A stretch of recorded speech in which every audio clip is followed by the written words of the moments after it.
Good evening and welcome back to Historical Light, an independent Masonic show focused on the historical events and aspects within Freemasonry. I'm your host, Brother Alex Powers, and we have with us an amazing guest this evening. Better throw our name tags on there. Brother Joe Martinez. You might know him, and I got him muted. Let's Do. we'll give him full rights. Now Yeah. he's a full guest of the show. You might know Brother Joe from all over the interwebs these days, but most especially from TMR, the Masonic Roundtable. He is one of the knights on that show. Also, Refracted Light and so many more things. Brother Joe, if you don't mind, I'll let you give a more formal introduction of just who you are. Well, I don't like to be formal, but thank you for having me. Number one, love you very much. Miss you. My name is Joe Martinez. I am currently, for 6 more weeks, the master of Manassas Lodge, number 182 in Manassas, Virginia, and also a member of the Kansas Lodge of Research. Woo! And member of way too many other things. So, yeah, that's me. Fantastic. Well, we are so excited to have you on the show this evening. You give some of these talks on these various ancient aspects of symbolism and passage and initiation, and you always blow me away. So, really, really excited to delve into this topic with you this evening. Before we do so, I definitely want to do a couple icebreakers. And typically on this show, the way we do that is to get to know you just a little bit before we dive into the topic itself. So I'm curious, Brother Joe, do you have any family history prior to yourself within the craft of Masonry? No, I do not. Nobody that I know of in my family trees, going back as far as I know, we're not Freemasons. Yeah, so I think I'm a first generation Freemason. That's fantastic. So that makes me even more curious. Not having the family connection there to kind of draw you in that way, what is it that brought you to Freemasonry and then made you want to make that leap to actually join? Yeah, so that's a pretty easy question to answer. I consider myself what people call a Dan Brown Freemason. I read the Da Vinci Code in like 2002, 2003, and yeah, I think I found a lodge a few months later. So yeah, I didn't have, like I said, I didn't have the upbringing of having Masons in my family, and I don't really recall thinking about my past if I knew any Freemasons, in circle of friends or, my parents' friends, things like that. I can't think of a single instance. So I totally consider myself, like I said, a Dan Brown Mason. So I picked up a Dan Brown book and I read it, and I was completely mystified, and knowing that half of it was crap, but it's pretty cool.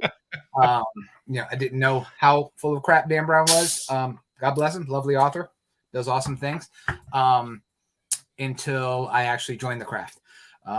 So yeah, so it was a little bit different than the experience I read in books.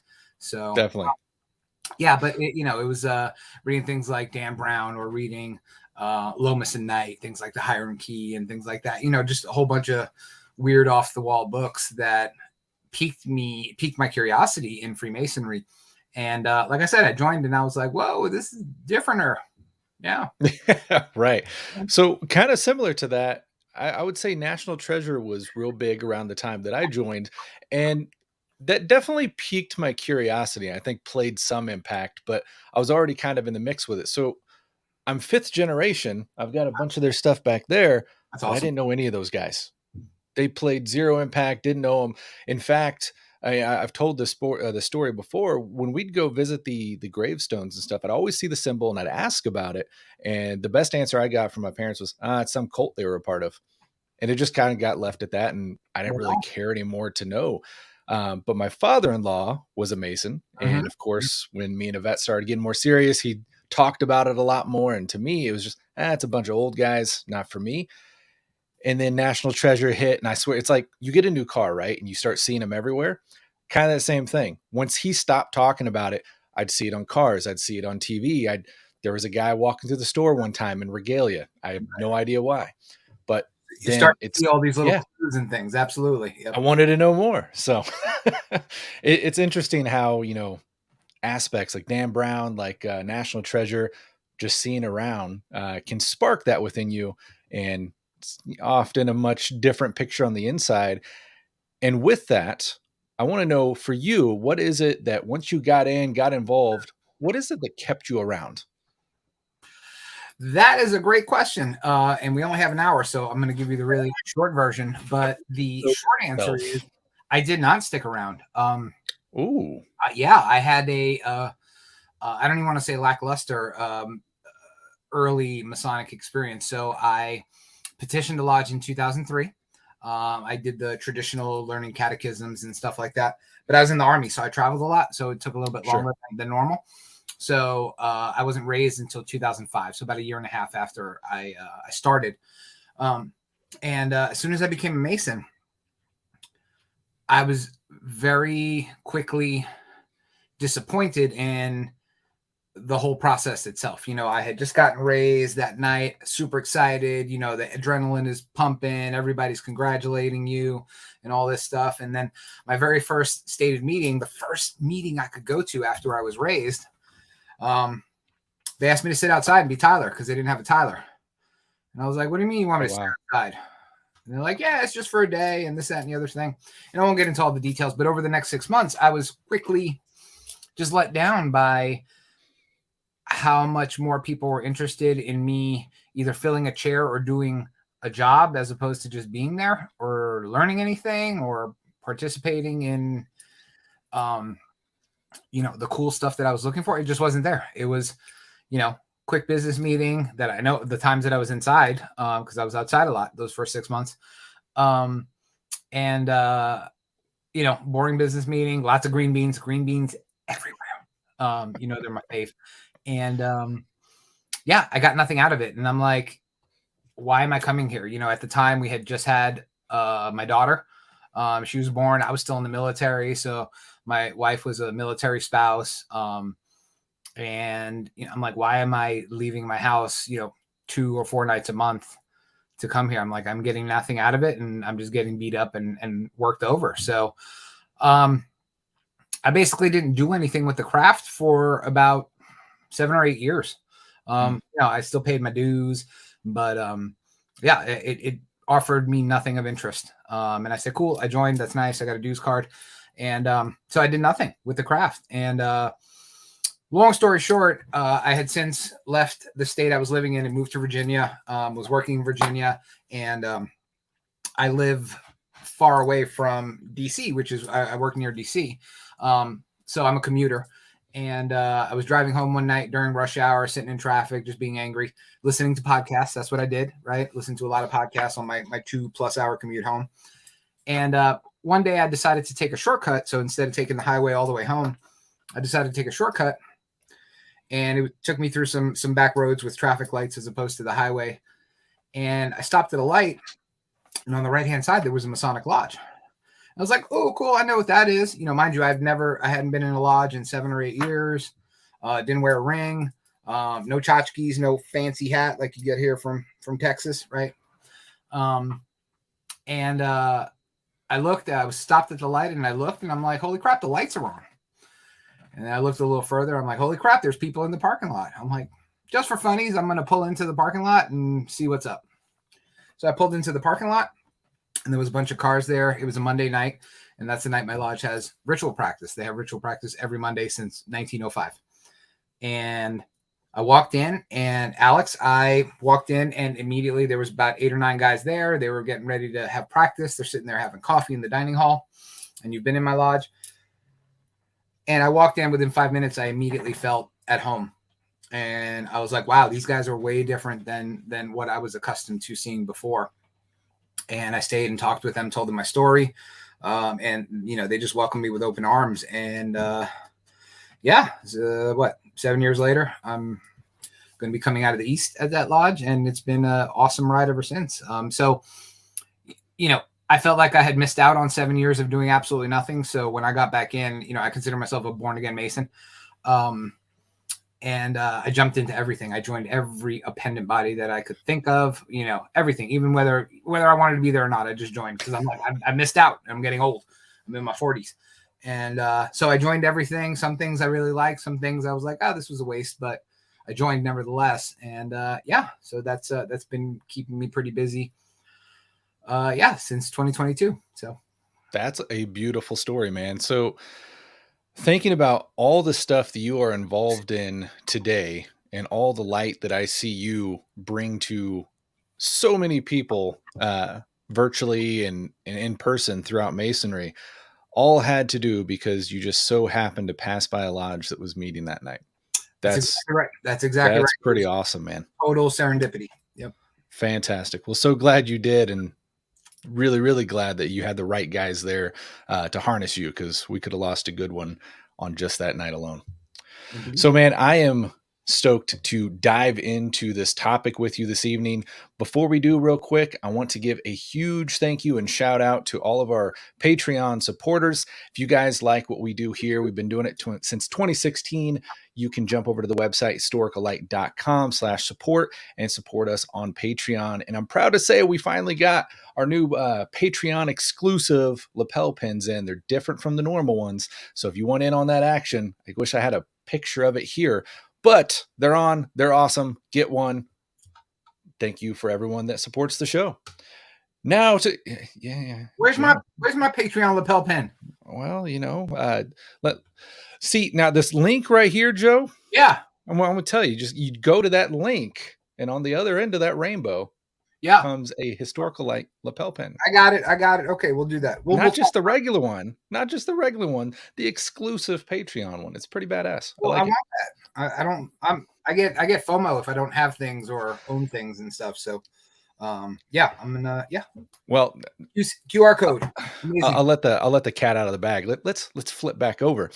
Within that Patreon, if you go to the top tier and become a show ambassador, you not only get a t-shirt exclusive to our ambassadors, but we had custom breast jewels made as well. So all that could be yours. What? FOMO, Joe. FOMO. For real. Hardcore FOMO. Well, I'm running out of real estate in my walls here. So you know what? I'm still tripped up over the fact that you just said a couple minutes ago there was a point in time that you wore no rings. I don't even know how to go on with this episode from that. Very luscious hair back then, so I wasn't worried about my hand and arm jewelry, But yeah, we had to adapt and overcome, and that's why. Yeah, because see, the Lord giveth and the Lord taketh away, man. That's right.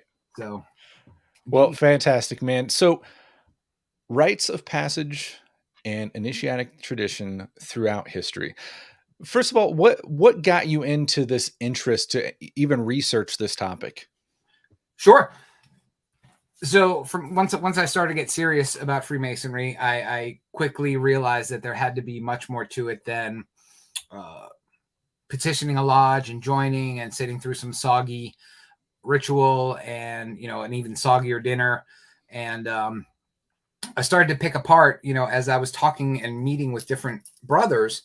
There were some brothers that were literally there for the simple purpose of just being social with one another, right? They treated Freemasonry like a social club. That's what it was for them. Definitely. And for 20, 30, 40 years, that's all it ever was for them. Then you had other folks where they treated it more like a college fraternity, right? You're there with your brothers. You all went through some similar crap, and then, and you're there and you got to deal with it, right? And you got to deal with the good ones you like and the bad ones you don't like, right? And that's kind of the flavor that it had. But and some people treated it like a charity. There are guys that would come to lodge simply for the purpose of being charitable with their time or with their money or what have you. And that was their purpose for being there. But over the years, I started to see that there were quite a few people that had the same initial impression that I had. And it's not a generational thing. I mean, these are guys that were 25 and guys that were 75 that had this sense that Freemasonry had a little bit more to offer than just social frivolity or a dinner club or a place to be charitable. There was something a little bit more to it.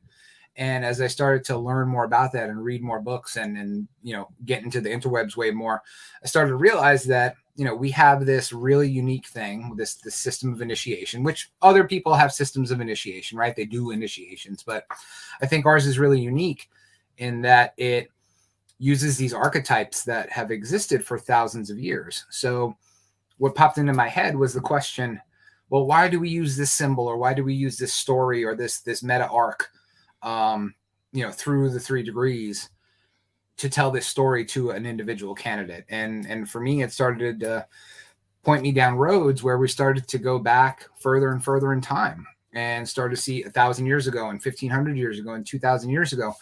There was this same story arc happening with just different figures interposed, but the archetypes were still the same. And I'm like, well, holy crap, there's a reason why this is here and why it's the way it is. And, you know, it's super disappointing that a lot of people don't see that. Right.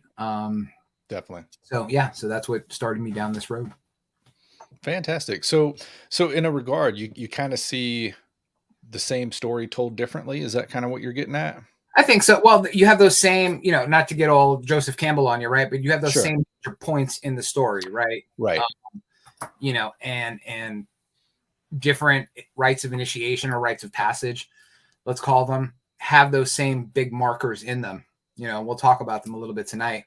But they're there and they're present and they're there for a reason. They're not just glossed over, you know, unless you're, you know, getting all your degrees in a single night, you know, that kind of thing, where you don't experience them individually, right? That's right. It's a big difference. You know, I'm a member of the Scottish Rite, I'm a member of the York, I'm a member of every damn thing, right? And you know, the biggest thing I hear is, well, you know, you go to the Scottish Rite and you get all your old 29 degrees in one day. I'm like, but you've already been through that process of initiation. So you're just there to get more intel and hear more story, you know, and you're not really being initiated more, right? It's different than that first time, you know, it's like that. Sure. That first date or, you know, some other weird analogy. You never get to do that again, right? So, you know, at least in the craft lodge, you know, they're the keepers of this really amazing process of initiation.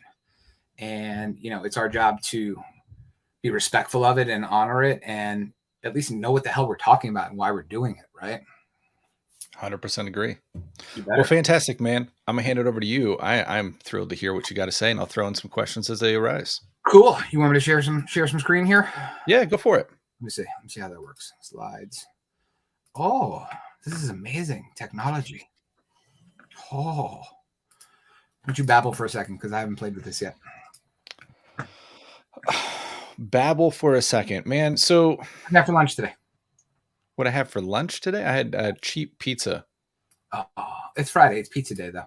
It is pizza day. It is pizza day. That's okay. Here we go. So you're talking in the intro there about how much you love green beans, and I just got to remind you for a second time that you peeved me off online a little bit, just joking around, of course. But you and I joked around. I said I was going to send you something, and I did, didn't I? You did. You sent an entire case of canned green beans. They're still in my garage. They will not be open. Dude. Yeah, dude, nothing. Premium select green beans. The best of the best. No, stop it. Ridiculous. You know, it's funny because you came for my installation too. And what I discovered about a couple of months later was that somebody had hidden a case of green beans, or several people had hidden a case of green beans, cans all over the lodge in different places. I've yet to find 12. At least they were cans. That could have got very nasty. Yeah, agreed. Okay, cool. So yeah, I've only found 6 cans, so I have 6 more cans to go, but I haven't found them yet. It's processing. So yeah, but listen, I don't hate green beans. I actually love green beans. I hate Masonic green beans.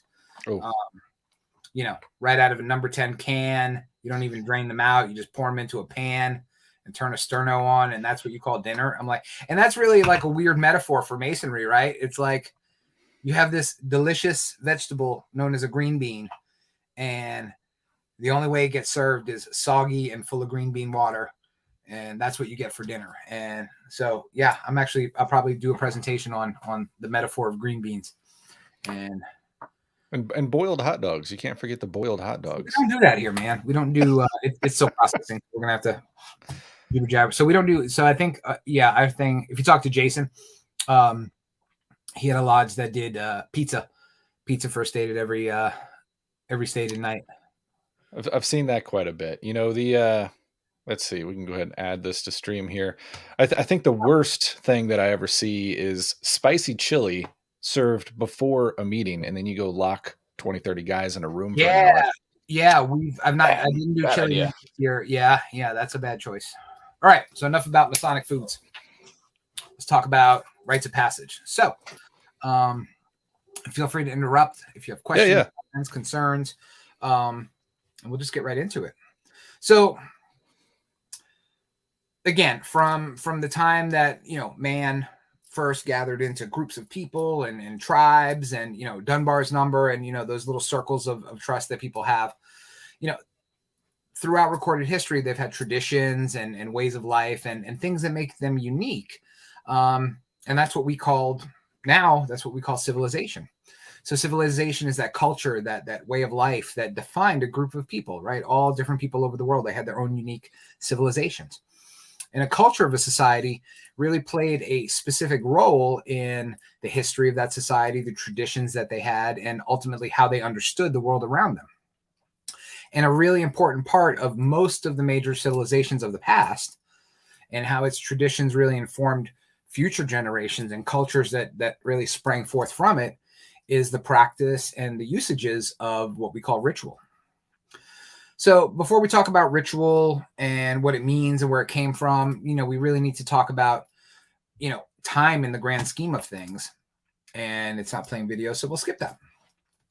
So how much time human beings have really spent in this part of the universe, right? So, we do have the prevalent theory of the Big Bang. I'm not going to entertain any flat Earth commentary today, or the universe is 400 years old or whatever the hell. So most people understand the universe to be about 14 billion years old.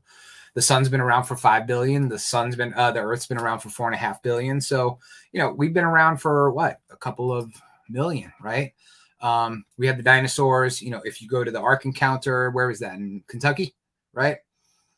Ken Ham's museum. Yeah, if you go there, you'll see dinosaurs and people, hanging out, cooking vegetables, green beans together. But again, way in the past. So, we did really cool things like discovered fire and how to use it and use technology, and then start to form those civilizations that we are accustomed to seeing today. And sorry, my slides are it's not doing picture share. So, but you're good. Yeah. So, some of those examples of civilization that predate anything we have in writing. So anything on Alex's bookshelf, these all predate that. You have those Venus statues. Oh, poop. We have those Venus statues that predate anything that's been written by 25,000 years. Okay. And they display things like the female form that was used to denote fertility and worldliness. And these statues were found all over Europe and all over Asia. You have things like the use of stone tools that are 60 to 80,000 years older than the earliest fossils of Homo sapiens, meaning that our early ancestors used tools. You have the practice of burial, which you can't see. The practice of burial dates back to about 100,000 years old. So if we stopped and actually buried our ancestors, we had some form of ritual or some idea about dying and death and stories about that, so much so that we cared, that we, entombed our relatives in the earth. And then you've got things like the cave paintings that you find in Lascaux and things like that are 20, 30, 40,000 years old. So there's evidence of civilization that predate anything that we've had written down or discovered that we've written down. So within those civilizations, we have ritual. So ritual really is a ceremony that details rites or customs and serve different purposes. But they were part of most of the civilizations that we're going to talk about today. Ritual normally came after a religious system was established, and they served different purposes. They served spiritual or vocational transformation, right? If you were joining the priesthood, which was a very important part of most ancient civilizations, right? Before YouTube existed, you had the priesthood, right? And they were the ones that were in charge of your spiritual lives, and in many places, the structure of your government. You had puberty rites for both boys and girls, right? So the act of going from youth to adulthood, which we still see today. You have confirmation for Catholics. You have bar and bat mitzvahs for our Jewish brothers and sisters. Getting a driver's license. You have all these different rites nowadays that are kind of pale examples of the way it was defined before, right? Before it was a much more intrinsic and serious process by which someone that was a child became an adult in that society. That's an interesting point how you bring up like the driver's license, because it's easy to look at history and get impressed, but I think we fail to see stuff in that regard in modern day. Like getting married, getting the driver's license, stuff like that are Graduating high definitely school, that is a rite of passage, right? So 100%. Yeah. anything that's considered a rite of passage, again, it's a little bit different than what was practiced in the past, because in some societies, that puberty rite involved, if you didn't make it successfully, you'd be dead. So you were either an adult or you were dead. So we don't normally do that nowadays anymore, in most cultures, but it's still there in one form or another. And then finally, we have those initiation rites into a subset of society, and that's what we're going to talk about and focus on today or tonight.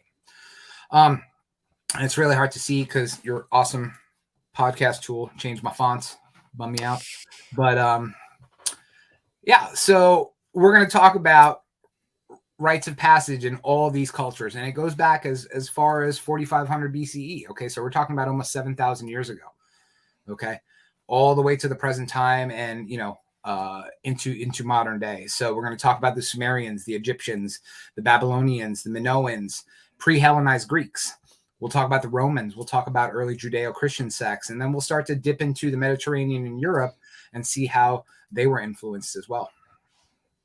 And all of these civilizations that we're going to talk about really had some form of rite of passage, and more specifically, this initiatory passage through life, through death, and rebirth in one form or another. So, as a Freemason, or if you're a member of another initiatic order, you may hear some things that are absolutely familiar to you. So within a rite of passage, there's 3 phases. And a lot of this stuff comes from the work of Mircea Eliade, who was a anthropologist in the 20th century and pretty much the de facto student of rites of passage. This man would go live with Aboriginal tribes for years and study their rites of passage and things like that. And his books are all over my bookshelf. Amazing scientist and philosopher and person who studied rites of passage and what they meant to people. But he's defined 3 different phases of initiation, and these predate Eliade, but they've been around. So you have these 3 phases. The first phase, which again, if you're a Freemason, you'll start to find some things that are familiar to you. You have the separation phase, where you're separated from the society that you know. Things are removed from you that identify you as a person in that society, whether it's a ring you wear or a necklace that you have or your wallet, things like that. You're separated from all of those things, and you're left at your barest essence, or as your barest essence as humanly possible in today's world. So you're separated from all of that before you start this process of initiation. Then you have the liminal stage, which is nothing more than the threshold phase, where you're no longer part of that old society or subset of society, but you're not really in that new society yet. You're kind of in that in-between phase, right? You're behind the veil. You can see what's going on, but you're not over the veil yet, or through the veil. And then finally, you have the process of reintegration, where you're reincorporated, hopefully as a new person, into that new subset of society. But what many people forget is you're not only a member of that new society, but you now go back into your old society as that new person. And how do you act? How do you change? How do you live your life? Is it any different than the way you did it before? All right, so let's dip into history. So we're going to start our conversation on rituals with the earliest of the modern civilizations, the post-Ice Age civilizations, with the story of the Sumerians. The Sumerians were one of the longest thriving civilizations, and we have documented evidence that they go as far back as around 4500 BCE. Okay, so way earlier than everybody else you studied in history class in high school. And we do find ritual or evidence of ritual in the earliest form of their writing, which is known as cuneiform. And there were rituals about water consecration and early forms of lustration. And another word for lustration is baptism. So being dipped or immersed in water as a form of ritual. Okay, so everybody here who watches those, have you ever seen those TikToks with the, I think it's in the Greek Orthodox churches where they totally dunk a baby 5 or 6 times? Yeah. Those are amazing. Okay, that is full hardcore water immersion. Okay, The flip over action is the best, though. and it's awesome, right? And the priest doesn't get wet at all, man. He's just doing his thing, and it's awesome. Okay, I'm jelly. I didn't get that. Yeah, so water lustration or baptism, they talk about it in Sumer. And again, this civilization pretty much survived in one form or another all the way up through the 8th century BCE. So a very, very, very long time. The Sumerians believed, as many other civilizations did later on, that things like the stars and the planets that they could see affected the world around them. So they were big into what we now call astrology. Now, astronomy and astrology were basically one science for thousands of years, right? Like they were not separated. So, in our modern sensibility that we're uber scientific, we have broken them up. But for the ancients, it was one science and they talked about it in one way. So they did have one really interesting rite of passage. And the ancient Sumerians were good enough at astronomy that they could predict the time in the day when a solar eclipse would occur, which is really neat. These people were 7,000 years ago, right? Didn't have telescopes, didn't have any of that stuff. But they could predict when solar eclipses would occur. So their belief structure included bad omens happening around the time of solar eclipses. Okay. So if a solar eclipse was coming, bad things were going to happen. And specifically, bad things would happen to the king of the land. Okay. The most important person in Sumer, right, is the king. So if something bad happened to the king, something bad would happen to the entire nation. So they had this ritual that they called the ritual of the substitute king.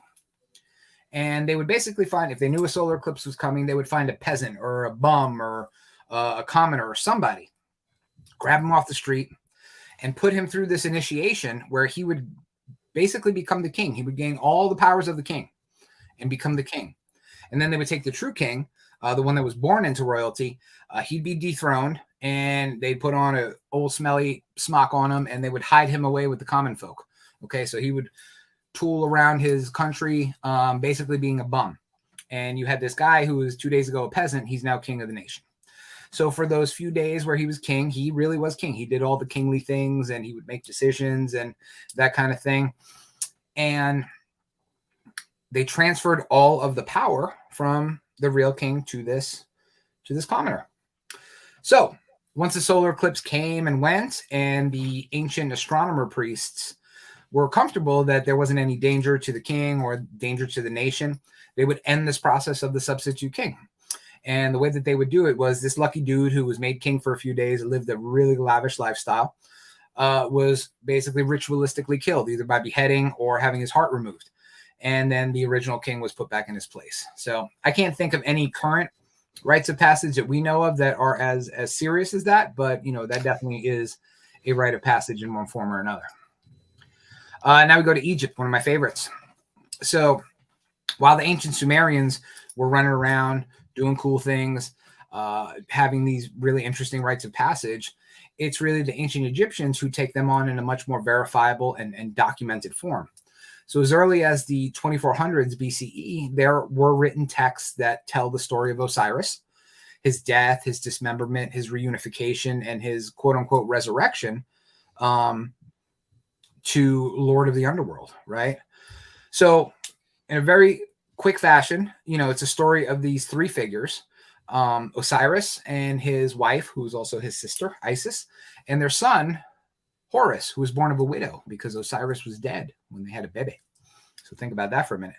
So Osiris was the ruler of Egypt, super awesome ruler. He gave people knowledge and light and wisdom and all these amazing things. People loved Osiris, right? He was like the Jonas Brothers of his time. Everybody loved him, right? And he had his brother, Set, who was a little bit jelly. And he was jealous of, all the amazing goodness that Osiris was receiving. And, Set basically got all the, it's like Twins. If you've ever seen Twins with Arnold Schwarzenegger and Danny DeVito, like Osiris was Arnold Schwarzenegger and Set was Danny DeVito, right? So all the crap left over is what Set got to be. He was the lord of bad things and insects and plague and just all the not fun things that you would want to be the god of.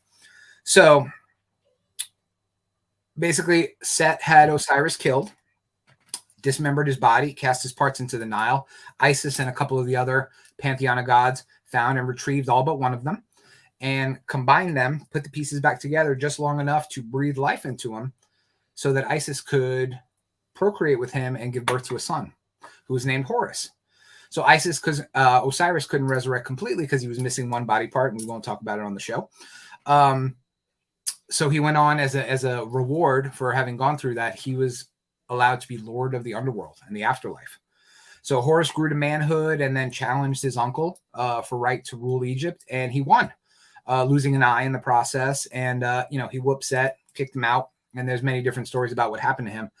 But the Egyptians took this story of Osiris and his son Horus and had an entire initiatic process wrapped around it, where the person who was going to be king was made basically a god. It was a deification of this person, right? So if your dad was king, they weren't called pharaoh then. If your dad was king and he was about to die or died, they would take this initiatic process where they turned the old dead pharaoh or king into Osiris, and then in that same initiatic process turned the son or the daughter or whoever into the Horus. So it was an initiation from Osiris to Horus. And that is how Egypt maintained a familial dynastic rule for almost 3,000 years. It wasn't the same family every time, but it was a transition from father to son or father to daughter or father to wife. But it was through the process of initiation. Really small footnote, it was Pythagoras many centuries later who traveled to Egypt, went through his own initiation with the priesthood of the ancient kings. They also went through an initiatic process and then returned with those mysteries to Greece, right, according to legend and even according to some Masonic ritual. So this newfound knowledge definitely changed the course of Greek religious history and Greek initiatic processes for many centuries to come. But before we get to Greece, we've got to have a small stop at Babylon. So Babylon, which rose to power many centuries after the Sumerians had already become, a power in that region, they had documented initiation processes for people that were chosen to be part of the priesthood. So this is one of those three examples, a vocational initiation, right? So becoming a priest or a high priest in their culture involved going through this process in order to achieve that status. So in ancient Babylon, there were two different levels of priesthood. First were the actual priests that were allowed to enter the restricted areas of the temple to perform their priestly duties. And then there were the second class of priests, more of a second class citizen, that were known as the diviners, who were not allowed to enter, the cool parts of the temple and things like that. So the actual priests had to go through this initiation ritual that involved shaving their faces and their heads. And then after the candidate was shaved, he was washed in a series of repetitive purification rites in water or lustration. We've heard that already. And after the completion of this bathing ceremony, there was this solemn procession which brought the priest into that secret part of the temple. And then we don't know what happened there, but at some point they were made a super cool priest. Now, diviners had a really watered down ceremony. Going back to that green bean analogy in masonry, they had a soggy kind of so-so ceremony that made them, they were more the working class of the priests and not the actual cool people that got to talk to deities. So the difference was those that were purified and lustrated, they were allowed to enter the temple and come into direct contact with God or their gods, and the diviners were not. I found this super interesting when I was reading about this, was that the requirements for initiation required that the priests had to be free from defects, including things like bad eyesight. So Alex, you'd be out, you wear glasses, having kidney stones, having a face that was not symmetrical. It turns out none of us have symmetrical faces. You also couldn't have chipped teeth, cut off fingers. And for some reason, it was really specific. You could not have ruptured testicles. Okay. So whoever was running around doing that, you guys are out. So, but all these defects would immediately ban you from going further. And that reminded me of some of our petitions, right? Like you have to be free of defects. Right. Right. And some places hold that a little more seriously than others. But before they were initiated, these candidates underwent other tests of purity, not only checking for broken fingers or missing testicles, but they had to perform tests of the mind to ensure that people were clear of mind and spirit, that they weren't there for weird motives and things like that. So, that they were of their own free will and accord. Where else does that sound familiar? So let's leave Babylon and let's go to Crete. So The Minoans living on Crete was already flourishing at the times of the earliest writings found in the pyramid texts in Egypt. So they had been around for a very long time.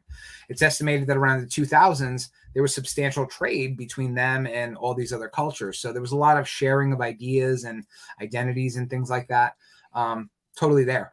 But Crete is a great example of the rites of passage involving puberty rites or rites of manhood.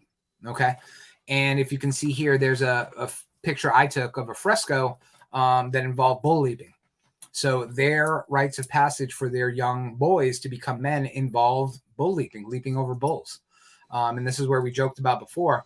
Not everybody survived, okay, leaping over crazy bulls. But the term that we use nowadays, taking the bull by the horn, comes directly from those rites of passage of young boys leaping over bulls in order to become men in that society. And there's really speculation, not a lot of concrete evidence, unless you read some Joseph Campbell, that the story of the labyrinth is also an allegory for a rite of passage in that culture. Through an unknown maze to a horrific monster in the center who killed thousands of people until, according to legend, the hero Theseus used this really ingenious plan to enter the labyrinth, kill the Minotaur, and then find his way back out. And that ingenious plan was tying a string to something at the beginning of the labyrinth and unrolling that string all the way through till he got to the middle. And then he just pulled himself by the string on his way out. Super smart dude. But the story of the Minotaur contains all of those elements of that hero's journey or that monomyth or those markers that we're talking about. Again, if you read Joseph Campbell, you'll read all about it. Now we go to the Mycenaeans, who lived in mainland Greece, right, before Greek became a nation. And they predated the Greeks that we see on TV or in 300 and things like that by about 800 years. And during this time, this is when the Greek pantheon started to rise to prominence, right? The ones that we're accustomed to, the ones we see in Disney movies, this is where they start to come from. But they had these really elaborate rites of passage at funerals. So they had funeral rites for the dead that involved rites of passage of their deceased moving on to the next world. So there is documentation. There's a lot of artwork about it. But these ceremonies and rituals involve both men and women. Okay, it wasn't just dudes. It wasn't just the ladies. It was one big party. Everybody could come and participate in these rites of passage. So it wasn't just the deceased that was going through a initiation. It was everybody that was there during those funeral rites. So just bring that up as a point of interest. So now we have the Greek Dark Ages, or the Homeric Age of Greece, because this is the time when Homer wrote. But this is basically when anything bad that you could imagine happening to people started to happen right around the Greek area of the world. Nobody knows exactly what precipitated it, but a big factor was that all these pre-Greek nations were all individual. They didn't get along. They all fought. They weren't a unified Greece yet. So you had that. Then the Mycenaean kingdom fell. There was famine. There was overpopulation. During this time, writing changed. So the entire form of writing that most of the people used changed essentially overnight. So people couldn't read anymore, and they couldn't read the crap that they had sitting there for hundreds of years. So this is why it's called the Greek Dark Ages. So nothing really happened here. But then we have this point in time when it comes to rites of passage specifically, where we start to rise out of this Greek Dark Age.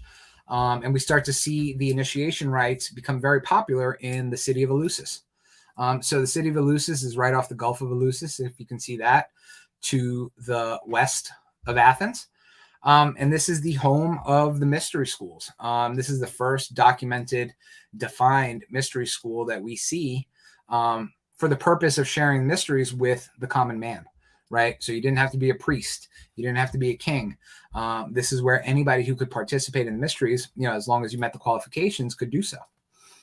And these initiatic practices were divided into the lesser mysteries and the greater mysteries, or 2 degrees, right? How novel. But it really was the longest cycle of initiation for a group of people that we've ever seen. It was almost 1,000 years that it went on. And they were based on the seasons and the cycles of the year, and it involved a ritual death and a ritual resurrection. So we're going to start to see some markers that, again, if you're a Freemason, may sound very familiar to you. So really quick, the story is, and sorry, I can't move the pictures around. The story involves the daughter of Demeter, and Demeter was the Greek god of the harvest. and or goddess of the harvest, and her daughter Persephone. So Persephone was running around doing what the daughter of a god would do, smelling the flowers, doing all this cool stuff. And Hades caught wind of her and said, she's really awesome. I want to marry her. So they did things a little bit differently than the way we do, where you get down on one knee and you ask somebody to marry you and hopefully they say yes. No, if they wanted to marry someone, especially if you're a god, you would go and snatch her up and take her away. And that's what Hades did. He took Persephone, took her down into the underworld and married her. Now, Demeter's running around because she can't find her daughter and is searching all over the world trying to rescue her. And finally, she comes to the city of Eleusis, and the people of the city of Eleusis love Demeter, revere her, give her water to drink, give her food to eat. And they tell her, hey, we saw what happened. We saw Hades came up from the underworld, snatched your daughter, and took her back down. So Demeter now traveled to the underworld to get her daughter back. Now, Demeter and Persephone found her and said, hey, we're coming back home. And Persephone was totally down with that because she did not like Hades at all. And I would imagine the underworld is not a cool place to spend your life. So they started to walk out, and Hades tricks Persephone and gives her a pomegranate and says, hey, if you get hungry, go ahead and take this with you. So as they're walking out, they see the little doorway there that you can see in the picture, and she's starting to make her way out. And she gets a little hungry because they've been traveling for hours and days and so forth. It's a very arduous journey through the underworld. She gets hungry and she eats the seeds of a pomegranate. And legend has it that if you ate anything while you were in the underworld, you were now trapped there forever because you ate something from the underworld. So Hades tricks her. Demeter's not having any of that. She calls up Zeus, who's the big dog, and he comes and intercedes. And they basically strike a deal. And Zeus says, well, listen, she has to stay here for at least a certain part of the year because she ate something from the underworld. But she doesn't have to stay here all year long. So for part of the year, she can stay with her mom, and part of the year, she's got to go hang out with her husband. Now, the legend has it that while Persephone was down in the underworld with Hades, Demeter didn't want to do her job. So she was bummed out the whole time. And because of that, leaves would fall, plants would die, the seasons would get cold, snow would fall, and nothing would grow. So everything that people grew would start to die. And that was the Eleusinians' way of describing why the seasons came, why we went from summer to fall to winter to spring. Okay, but they had this entire mystery school wrapped around this story. So we have all the key players and we have all the different archetypes, and they're here. So again, you have this 2-degree system that I like to call it, right? You have the lesser mysteries first, and those who participated in the lesser mysteries, they had to purify themselves. They had to divest themselves of their belongings, okay? You couldn't bring all your crap into the city of Eleusis with you, okay? You had to leave all that stuff behind. There were contemplative rites, so you would sit there in, prayer or meditation, and they were organized in a way that they would do it to thousands and thousands of people. And you got to think, for us, it sounds a little hokey, but for us, when we went to our initiation, we probably drove to our lodge or somebody drove us to our lodge. These people would travel by foot from Athens to Eleusis, once a year to go participate in these rituals. But the lesser mysteries would prepare you for the greater mysteries. And the greater mysteries, those who participated in the Eleusinian mysteries were much better secret keepers than we ever are as a species today. Okay, they didn't have the internet, and there was very little, if anything, written about the greater mysteries. There was very little drawn or artwork made about the greater mysteries. But we do know that during that time, there was a dramatic reenactment. There was the initiate would participate in the drama. There was more vows of secrecy. There was the threat of death and more purification. So, many of those markers of all those different rites of passage that we talk about are absolutely present. We just don't know exactly what they are, which is a bummer because it sounds awesome. So now, and again, apologies for the pictures, but this idea of a mystery school starts to spread, right? So it breaks out of the confines of the city of Eleusis and it starts to spread. You have the cults of Dionysus. You have the Orphic mysteries, the Delphic mysteries. You have the schools of Pythagoras. Pythagoras, he was a game changer. He would not only allow men into a school, he would allow women into a school as well. So it starts to spread all over this Hellenized culture. it spreads even further. It spreads into Judaic cults like the Essenes. They absolutely practice different rites of passage and rituals, early Gnostic sects, and even Mithraism in the Roman mystery schools. But now we have the European Dark Ages, which were way less fun than the Greek Dark Ages. Okay, you have the Roman Purge, right? So the rise of a state-sponsored religion. So in order to make sure there were no competitors, the Roman Empire basically purged anything having to do with mystery schools, with polytheism, and non-state sponsored religions. Okay, and this happened for hundreds of years. Okay, the city of Eleusis and the temples and the Telesterion and all the really cool places where you did initiation destroyed, razed to the ground. I always include this picture. This is the Pantheon in Rome. So before it became a church, it was actually the Pantheon, the temple of all the gods. So for a very long time, this was a temple dedicated to the Roman or Greek gods, and it was converted to a church, and now it's one of the most popular churches in Rome, right? But I find really funny that they have, since hundreds of years later, they erected an obelisk, because there was this Egyptomania in Europe, but they erect this obelisk, which does not mean what they thought it meant at the time, and they put it in front of this quote unquote church. But they slapped a crucifix on top of it, so now it's church, and we can move on with our lives. But basically, at this point, your mystery school process was essentially wiped out.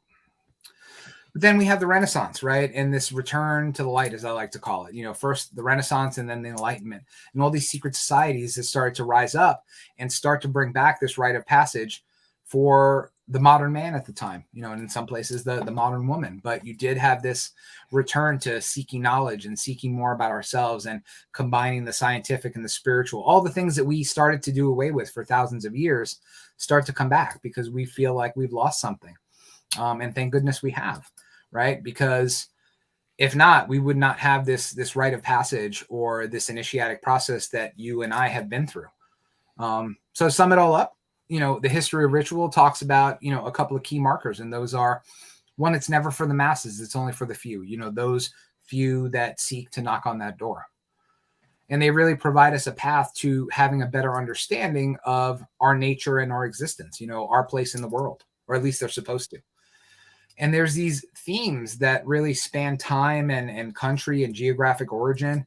But all these key things that you see over and over again, things like purification, things like divesting our physical beings and our spiritual beings from all the detritus and the crap that we're supposed to leave outside the door, a ritualistic death, and then some newfound knowledge upon our rebirth or our raising or whatever you want to call it. So that concludes my talk, young man. Right on. That's fantastic, man. There so many excellent points there. And I know, like we talked in the beginning there, a lot of these aspects that kind of seem, a bit universal. Like you start to see that same symbolism and aspects from here and here. And, the best way I've described it throughout time is, obviously going through the Masonic tradition is just one of many, but we often see these because once we get to that point of the veil, we use that symbolism to represent what I term as universal truths. There's certain things that are what they are in the universe, and the best way we can describe them is through symbolism and such to get that meaning. But there's different sides. I guess you kind of say like it's that what, the seven men and the blind elephant, right? Like we're all kind of going towards the same thing. Yep. Different perspectives. Yeah, no, that's a fantastic analogy. And it's I've always been a big proponent of there's one mountain, many different roads, and all roads lead to the top of that mountain. And I think that, to your point, there is a universal truth there. I can't tell you what it is.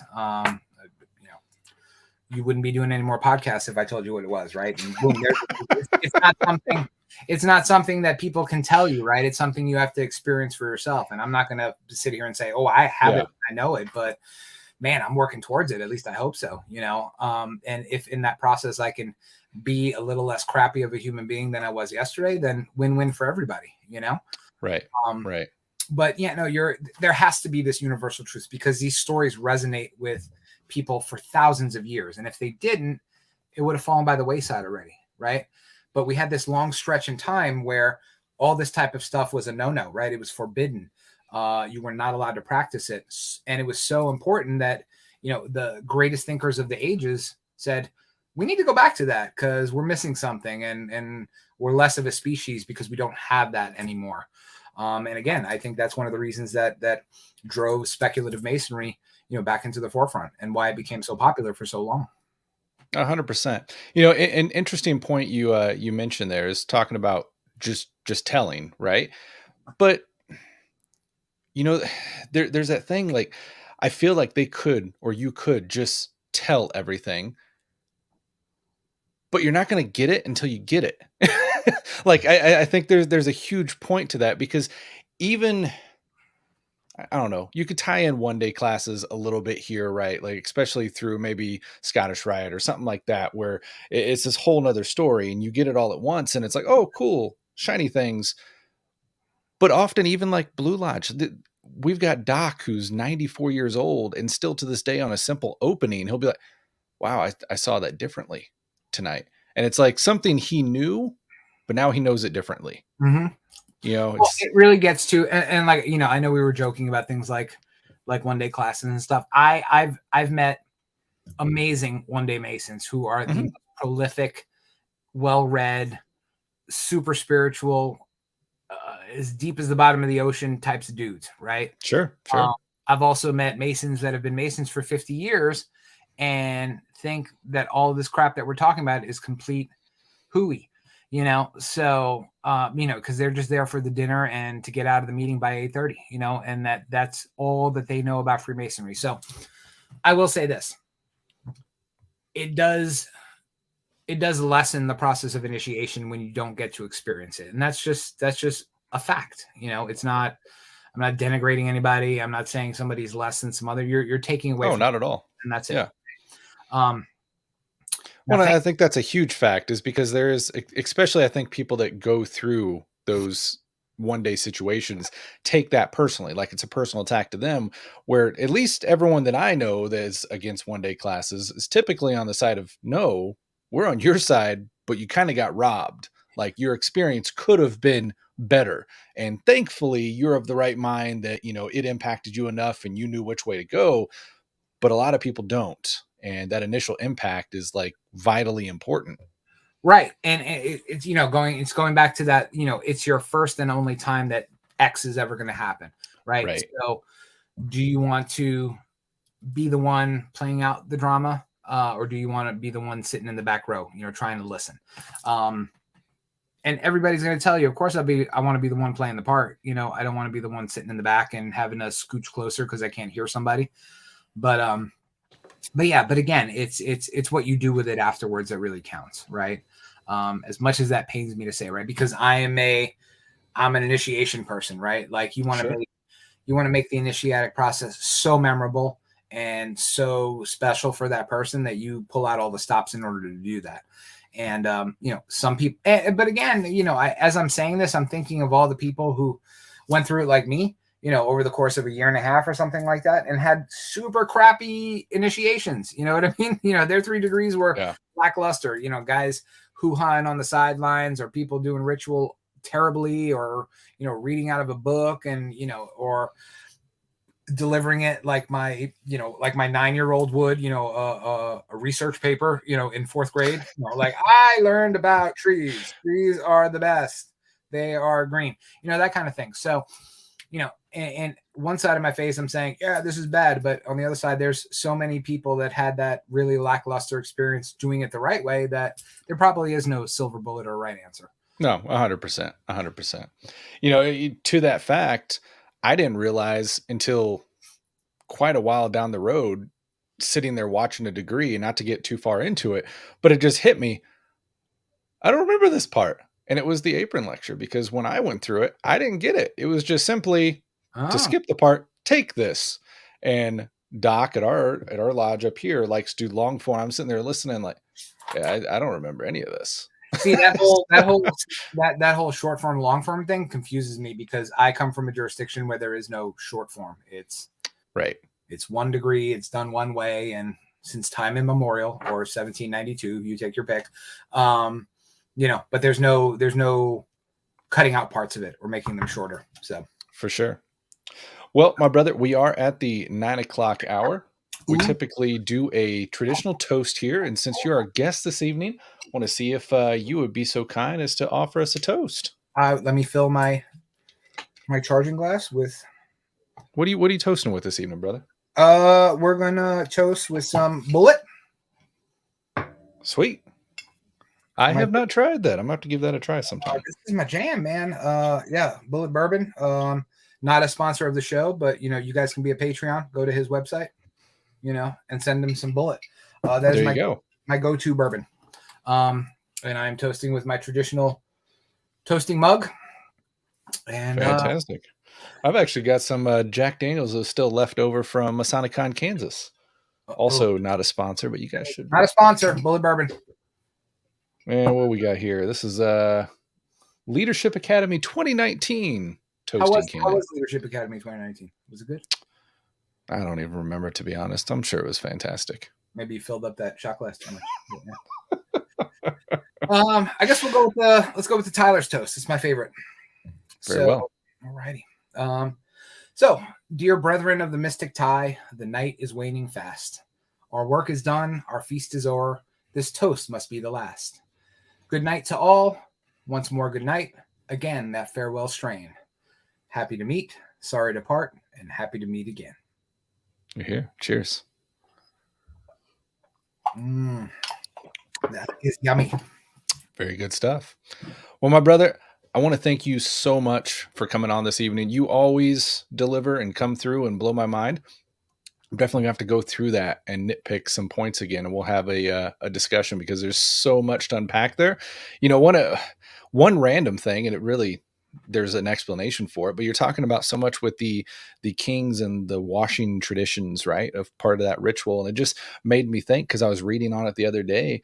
But I think it was King Louis was terrified to bathe, and mainly because in that time period, water was disease stricken, but they said he only bathed 4 times in his entire life. So I don't know, kind of made me wonder about the two rites of passage. One was definitely less smelly than the other. Sounds like a high schooler. Right? Exactly. Yeah, I don't like to bathe either. Well, awesome. Hey, listen, brother, thank you for having me. This was an honor. I absolutely loved you over the years, putting out awesome content. I was definitely one of those commute listeners. So again, super honored to be here. So thank you. Oh, thank you so much. Love you, bro. And thank you for coming on. To everybody joining us live this evening, thank all of you. We appreciate you sticking around. Make sure you hop over to the YouTube. I'm not Facebook. That shot hit hard. Hop over to the Facebook group and continue the conversation there. Until next time, keep preserving history. We'll see you guys soon.